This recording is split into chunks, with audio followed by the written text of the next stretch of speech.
Hello दोस्तों, कैसे हो आप लोग। मैं विवेक आप सभी का अपने चैनल स्टडी मैटर्स पे स्वागत करता हूं। दोस्तों, जैसा कि आपको पता है, हमारे नए मंत्रिमंडल का गठन हो गया है और सभी मंत्रियों ने साथ में प्रधानमंत्री ने भी शपथ ले लिया है। तो इसके बारे में आपको नॉलेज होना बहुत ही ज़रूरी है, जो कि किसी भी एग्जाम के लिए बहुत ही इंपॉर्टेंट होने वाला है। तो इस वीडियो में मैंने उन सभी मंत्रियों को, जिनको नया नया पदभार मिला है, साथ ही साथ इस सब शपथ और मंत्रिमंडल से जुड़े जितने भी फैक्ट हैं, जितने अनुच्छेद हैं, मैंने इसको इस वीडियो में कवर किया है। तो इसको आप ज़रूर देखिए। आपको कोई भी एग्ज़ाम की तैयारी भले आप कर रहे हो, रेलवे की, एसएससी की या अदर कोई भी एग्ज़ाम्स हो, स्टेट लेवल की भी क्यों ना हो, इससे रिलेटेड आपको क्वेश्चन एग्ज़ाम में ज़रूर देखने को मिलेंगे। तो ये वीडियो आपके लिए मोस्ट इंपॉर्टेंट हो जाता है। इस वीडियो में मैंने सभी मंत्रियों को कवर कर लिया है। इसके अलावा इसके पहले भी एक वीडियो आई थी जिसमें मैंने चुनाव को कवर किया है। तो वीडियो अगर अच्छा लगे तो उसको प्रीवियस वीडियो में जो पड़ा हुआ है उसको आप जाके बिल्कुल देखिएगा।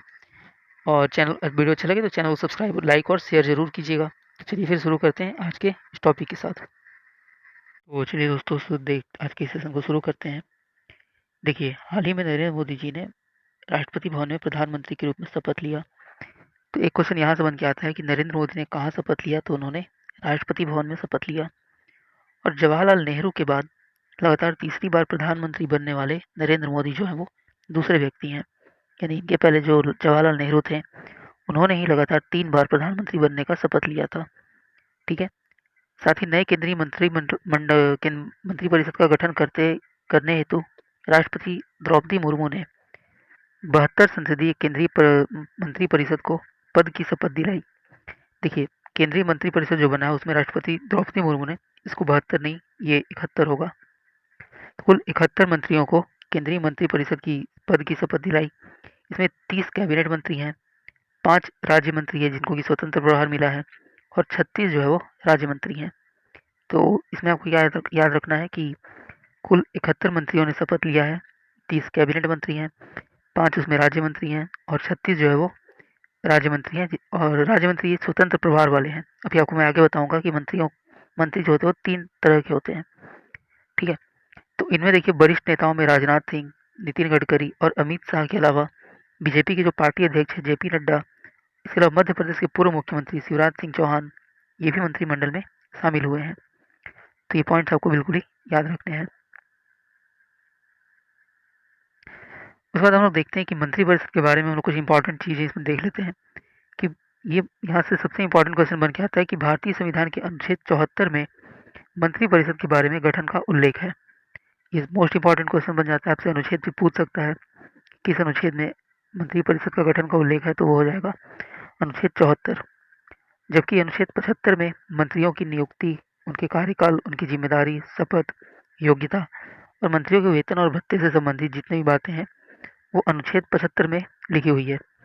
तो ये भी दोनों आपसे मोस्ट इंपॉर्टेंट क्वेश्चन एग्जाम के लिए बन जाते हैं कि अनुच्छेद 74 में मंत्रिपरिषद का गठन के बारे में उल्लेख किया गया है, और 75 में क्या है कि मंत्रियों की नियुक्ति, उनके कार्यकाल, उनके वेतन, भत्ते, जिम्मेदारी, शपथ, योग्यता, इसका उल्लेख किया गया है। इस बार देखते हैं कि मंत्रिपरिषद में प्रधानमंत्री सहित मंत्रियों की कुल संख्या लोकसभा की कुल संख्या के 15% से अधिक नहीं हो सकती है। यानी कि जो भी मंत्री बनेंगे प्रधानमंत्री को मिला के, तो लोकसभा की कुल जितनी भी सीटें हैं उससे 15% से ज़्यादा नहीं हो सकती है।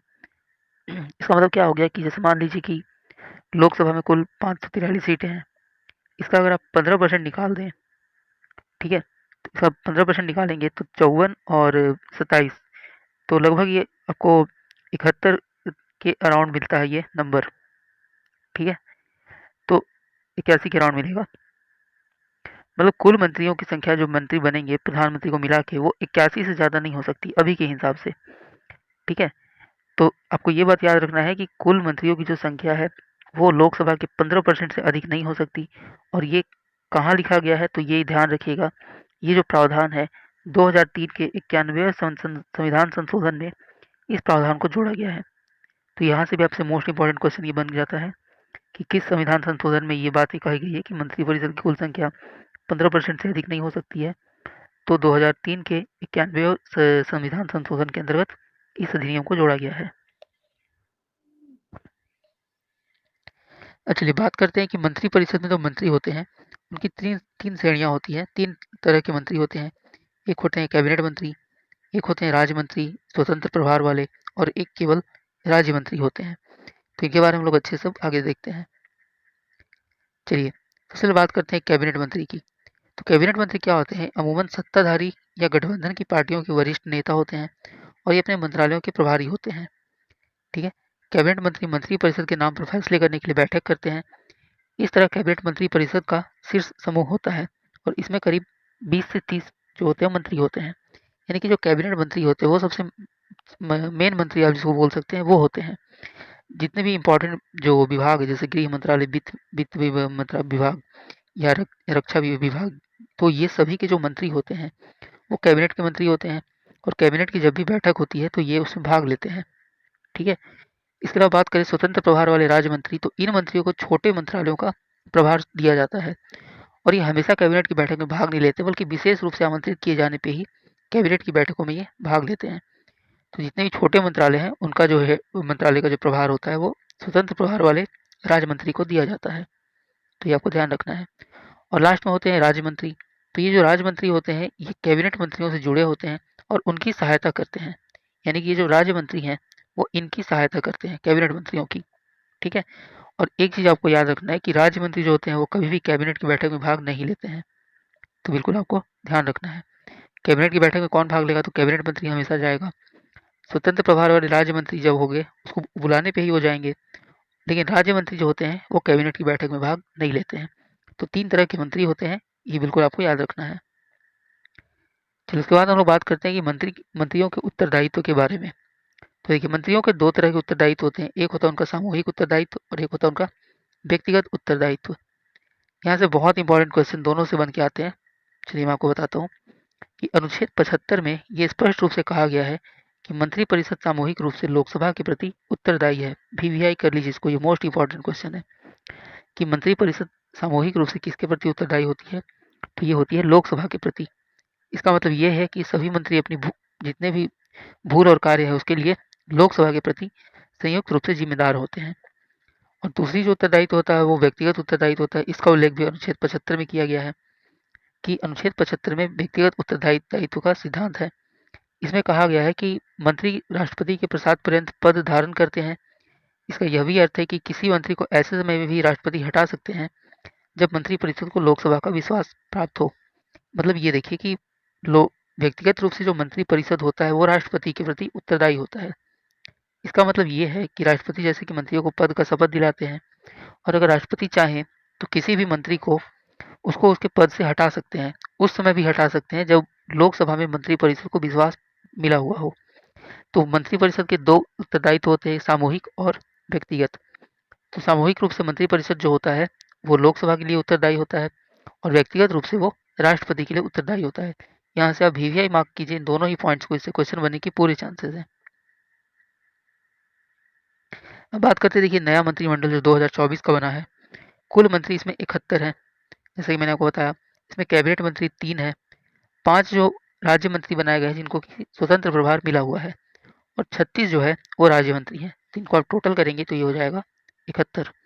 तो टोटल जो नया मंत्रिमंडल बना है 2024 का, जिसको कि हम मोदी 3.0 भी कहा जा रहा है। ठीक है। तो इसमें क्या है, कुल 71 मंत्री हैं, 30 कैबिनेट मंत्री हैं, 5 उसमें राज्य मंत्री स्वतंत्र प्रभार वाले हैं और 36 जो है वो राज्य मंत्री हैं। तो ये पॉइंट आपको याद रखना है। ठीक है। तो इन तीनों पॉइंट्स को आपको अच्छे से याद रखना है। चलिए आगे बढ़ते हैं। चलिए हम कैबिनेट मंत्रियों की बात करते हैं। सबसे पहले बात करते हैं हमारे प्रधानमंत्री नरेंद्र मोदी की।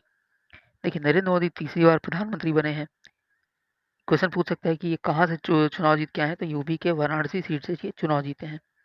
इसका सबसे इंपॉर्टेंट क्वेश्चन बनता है कि इन्होंने शपथ कब ग्रहण किया? तो इन्होंने 9 जून 2024 को शपथ ग्रहण किया और राष्ट्रपति द्रौपदी मुर्मू ने इनको शपथ ग्रहण करवाया है। तो प्रधानमंत्री से जुड़े हुए इन पॉइंट्स को आपको याद रखना है कि तीसरी बार प्रधानमंत्री बने हैं, यूपी के वाराणसी सीट से चुनाव जीते हैं, 9 जून 2024 को इन्होंने शपथ ग्रहण किया है और राष्ट्रपति द्रौपदी मुर्मू ने इनको शपथ दिलवाया है। उसके बाद बात करते हैं अमित शाह। इनको मिला है गृह मंत्री का पदभार और साथ में इनको एक पदभार मिला है सहकारिता मंत्रालय का। यानी इनको 2 पोस्ट मिले हैं, गृह मंत्री का और एक सहकारिता मंत्रालय। इसके अलावा एग्जाम में आपसे हमेशा ये क्वेश्चन पूछेगा कि स्वतंत्र भारत के पहले गृह मंत्री कौन थे? स्वतंत्र भारत के पहले गृह मंत्री थे सरदार वल्लभ भाई पटेल। ये पॉइंट आपको याद रखना है। उसके बाद हम बात करते हैं राजनाथ सिंह। इनको क्या मिला है? तो रक्षा मंत्री ये बने हैं हमारे। कहाँ से चुनाव जीत के आए हैं? तो ये लखनऊ लोकसभा सीट से चुनाव जीत के आए हैं। और स्वतंत्र भारत के पहले रक्षा मंत्री कौन थे? तो ये थे बलदेव सिंह। इनका नाम आपको याद रखना है। फिर उसके बाद बात करते हैं एस जयशंकर। ये है एस जयशंकर। इनको मिला है विदेश मंत्री का पदभार। ये लोकसभा के सांसद नहीं है, बल्कि ये राज्यसभा के सदस्य हैं। और कहाँ से हैं? तो ये गुजरात से हैं। और अगर क्वेश्चन आपसे पूछता है कि स्वतंत्र भारत के पहले विदेश मंत्री कौन है, तो वो है जवाहरलाल नेहरू।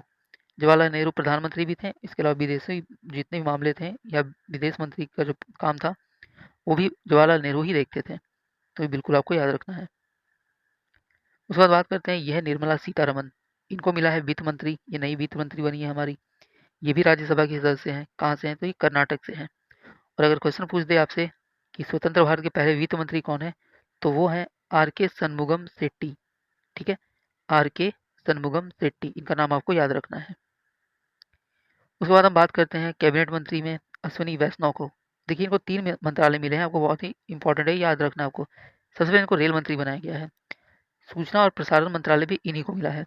इसके अलावा इलेक्ट्रॉनिक्स और सूचना प्रौद्योगिकी मंत्रालय, ये भी इनको मिला हुआ है। तो इनके पास 3 मंत्रालय हैं, रेल मंत्री, सूचना प्रसारण मंत्रालय, इलेक्ट्रॉनिक्स और सूचना प्रौद्योगिकी मंत्रालय।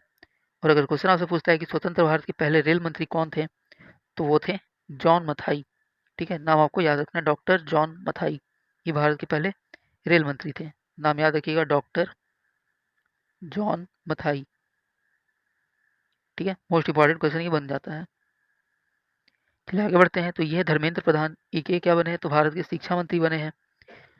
क्वेश्चन अगर आएगा कि भारत के पहले, यहाँ रेल कार्ड नहीं होगा, शिक्षा होगा, कि स्वतंत्र भारत के पहले शिक्षा मंत्री कौन थे, तो वो थे मौलाना अबुल कलाम आज़ाद। ठीक है, मौलाना अबुल कलाम आज़ाद जो थे वो भारत के पहले शिक्षा मंत्री थे। और इस बार शिक्षा मंत्री कौन बने हैं? तो वो बने हैं धर्मेंद्र प्रधान। चलिए उसके बाद हम बात करते हैं जेपी नड्डा। इनको 2 मंत्रालय मिला है। सबसे पहले इनको मिला है स्वास्थ्य मंत्री का पदभार, यानी ये हमारे स्वास्थ्य मंत्री हैं। इसके अलावा इनको केंद्रीय उर्वरक और रसायन मंत्रालय भी मिला हुआ है। ठीक है, तो ये 2 आपको याद रखने हैं। क्वेश्चन अगर आएगा कि स्वतंत्र भारत के पहले स्वास्थ्य मंत्री कौन थी, तो वो थी राजकुमारी अमृत कौर। बिल्कुल बहुत इंपॉर्टेंट क्वेश्चन बन जाता है ये। राजकुमारी अमृत कौर स्वतंत्र भारत की पहली स्वास्थ्य मंत्री थी। उसके बाद ये है अन्नपूर्णा देवी। इनको कौन सा मंत्रालय मिला है? तो इनको मिला है महिला और बाल विकास मंत्री। ये बनी है महिला और बाल विकास मंत्री। चलिए अब आ जाते हैं शिवराज सिंह चौहान। अब देखिए, शिवराज सिंह चौहान से कुछ क्वेश्चन बनते हैं। इनको मिला है कृषि और किसान कल्याण मंत्री का पदभार, यानी ये हमारे कृषि और किसान कल्याण मंत्री हैं। इनके अलावा इनको ग्रामीण विकास मंत्रालय भी मिला हुआ है। तो 2 मंत्रालय इनको मिला है, कृषि और किसान कल्याण मंत्री और ग्रामीण विकास मंत्रालय। इसके अलावा आपको याद रखना है कि मध्य प्रदेश के पूर्व मुख्यमंत्री भी रह चुके हैं। ठीक है, और अगर आपसे क्वेश्चन पूछेगा कि स्वतंत्र भारत के पहले कृषि मंत्री कौन थे, तो वो थे डॉक्टर राजेंद्र प्रसाद। ठीक है, ये आपको ध्यान रखना है। डॉक्टर राजेंद्र प्रसाद जो थे वो पहले कृषि मंत्री थे।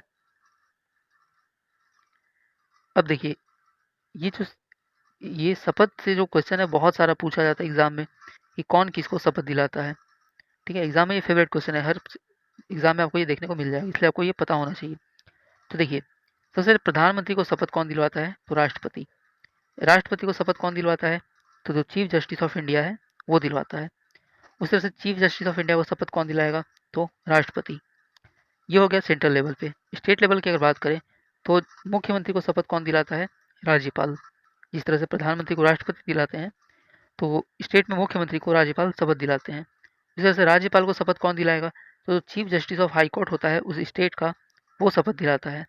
और chief justice of high court को शपथ कौन दिलाता है? तो वहाँ का राज्यपाल।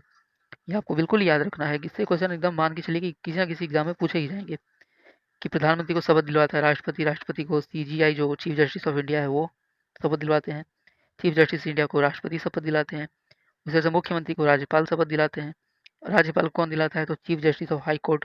और chief justice of high court को राज्यपाल जो है वो शपथ दिलाते हैं। ठीक है, वेरी इंपॉर्टेंट है, ये आपको याद रखना है।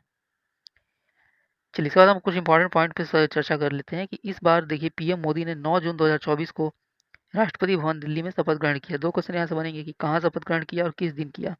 तो इन्होंने किया था राष्ट्रपति भवन में, और डेट क्या था? 9 जून 2024। अब चलिए बात करते हैं कि इस शपथ ग्रहण समारोह में बहुत सारे अतिथियों को बुलाया गया था जो हमारे पड़ोसी देश हैं।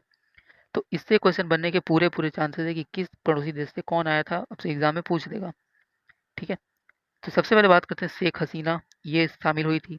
और ये कौन है? तो ये प्रधानमंत्री है बांग्लादेश की, शेख हसीना। डॉक्टर मोहम्मद मुइज़ू, ये राष्ट्रपति हैं मालदीव की।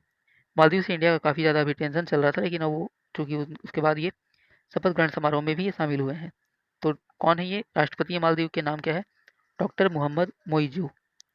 उसके बाद सेशल्स के उपराष्ट्रपति अहमद आसिफ।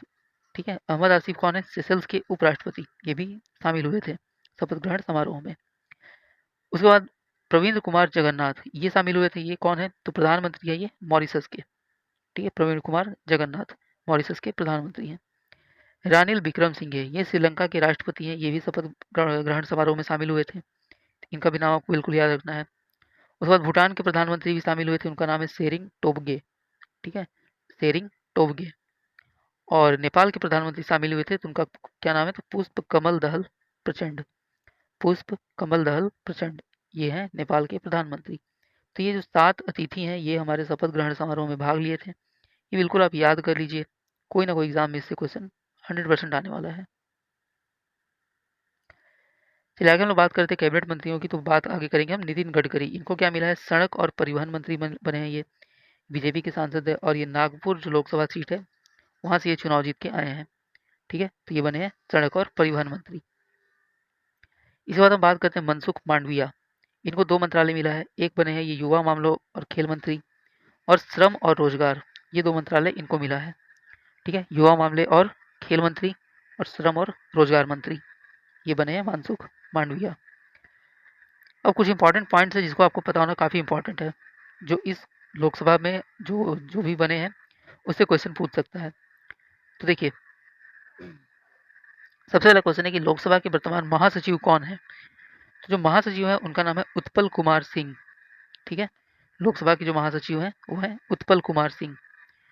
कांग्रेस पार्टी संसदीय दल की प्रमुख कौन है? तो वो है सोनिया गांधी। उसके बाद भारत के राष्ट्रपति का मुख्य सलाहकार कौन होता है? तो ये होता है प्रधानमंत्री।